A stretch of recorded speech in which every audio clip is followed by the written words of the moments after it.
ជាទូទៅមានឋានៈជាស្ដេចសមត្ថទេពទៅហើយពេលដែលសោយព្រះទីវង្គតទៅក៏គួរតែទៅកើតនៅក្នុងភពភូមិដែលល្អដូចជាស្ថានសួគ៌ស្ថានព្រំអ្វីជាដើមប៉ុន្តែមិនដឹងជាសាងនៅបុព្វកម្មអ្វីបានជាធ្វើឲ្យព្រះវិញ្ញាណរបស់ព្រះបាទរាមាទី3នេះ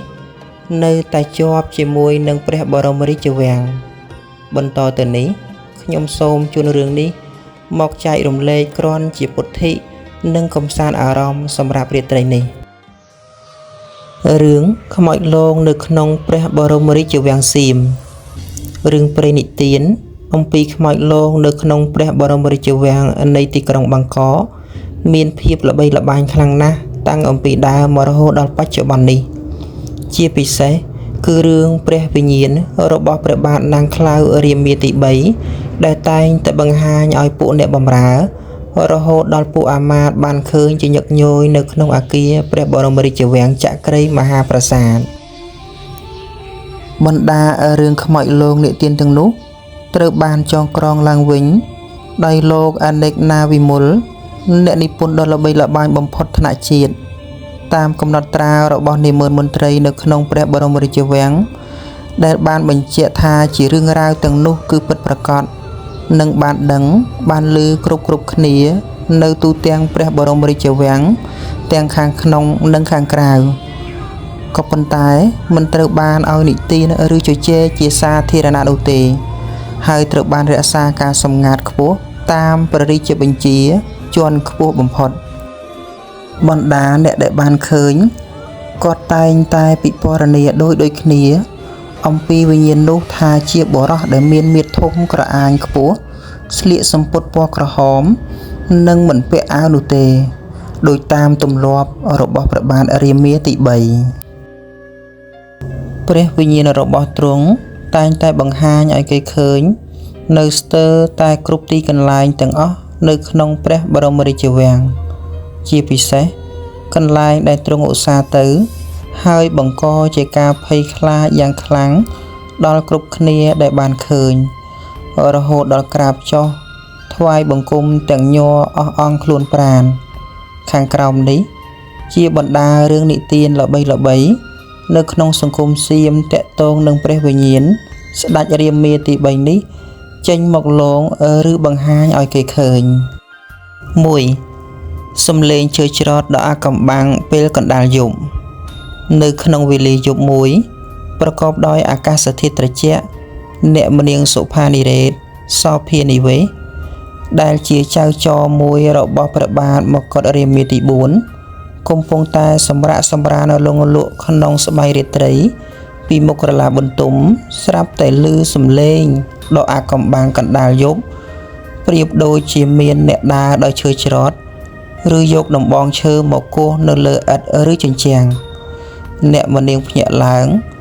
ប្រឹងរកមើលប្រភពសំឡេងពេលនោះអ្នកមនាងបានភ្ញាក់ផ្អើលយ៉ាងខ្លាំងដោយបានឃើញរូបរាងបុរសដែលមានមាឌធំស្លៀកសំពត់ចងក្បិនពណ៌ក្រហមដើរបែរខ្នងឆ្ពោះទៅកាន់សាលប្រជុំគ្រាន់តែឃើញភ្លាមអ្នកមនាងបានស្គាល់យ៉ាងជាក់ច្បាស់ប្រាកដថានោះហើយគឺជាព្រះបាទរាមាទី3 2. បុរសស្លៀកសំពត់ក្រហមដើរចូលទៅក្នុងរាជបណ្ណាល័យរឿងនេះកើតមាននៅក្នុងសម័យរជ្ជកាលនៃព្រះបាទរាមាទី6ដោយក្នុងវេលារាត្រីមួយមន្ត្រីវាំងម្នាក់នាយរួតក្រៃរឹកកំពុងយាមយប់ពេលលោកមួយស្របក់នោះស្រាប់តែភ្ញាក់ឡើងក្រញាងដោយបានឃើញបុរសមានមាឌធំម្នាក់ស្លៀកសំពត់ចងក្បិនក្រហមដើរយឺតចូលទៅក្នុងបន្ទប់សិក្សារបស់រាជវង្សភ្លាមនោះលោកមិនដឹងថាតើវិញ្ញាណនោះជានរណាទេដោយគ្រាន់តែសង្ស័យថាអាចគឺជាសមាជិកនៃរាជវង្សថ្នាក់ជាន់ខ្ពស់ណាម្នាក់ព្រោះមានពន្លឺរស្មីចេញពីកាយផងដែរប៉ុន្តែក្រោយមកទើបបានដឹងថាជាព្រះបាទរាមាទី3ហើយលោកត្រូវឲ្យរក្សារឿងនេះជាសម្ងាត់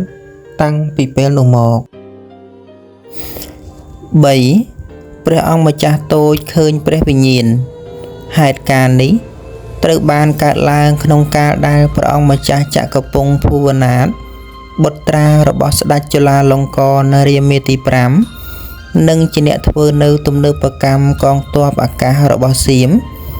នៅវ័យក្មេងនៅឡើយប្រមាណជា5ទៅ6ព្រះវស្សា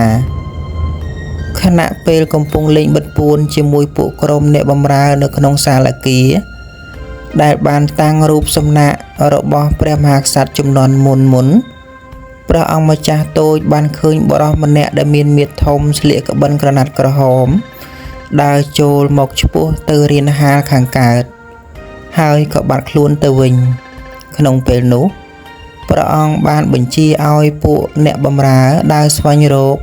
ពួកគេរកមិនឃើញនរណាម្នាក់ឡើយបន្ទាប់មកពេលមកដល់មុខរូបសំណាកព្រះបាទរាមាទី 3 ព្រះអង្គម្ចាស់តូចចង្អុលទៅលើរូបហើយឧទានថាមើលនោះហើយព្រះអង្គ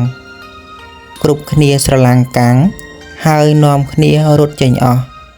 រឿងនេះបានคล้ายជារឿងព្រេងអាថ៌កំបាំងនៃវិមានចក្រីមហាប្រាសាទដែលបានបន្តពីមួយជំនាន់ទៅមួយជំនាន់ 4 រឿងដែលល្បីល្បាញជាងគេបំផុតតាក់ទងនឹងវិញ្ញាណព្រះបាទរាមាទី 3 គឺរឿងថង់ប្រាក់ក្រហមដោយសារតែព្រះអង្គគឺជាស្ដេចដែលពូកែខាងជំនួញហើយព្រះអង្គបានសន្សំនៅប្រាក់ចំណេញពីការជួញដូរជាមួយពួកចិនដាក់ក្នុងថង់ប្រាក់ក្រហមរាប់ពាន់ថង់ហើយរក្សាទុកក្នុងឃ្លាំងព្រះរាជទ្រព្យដែលជាប់នឹងក្រឡាបន្ទុំរបស់ព្រះអង្គបន្ទាប់អំពីព្រះអង្គចូលប្រទីបង្គត់បាត់ទៅជាពិសេស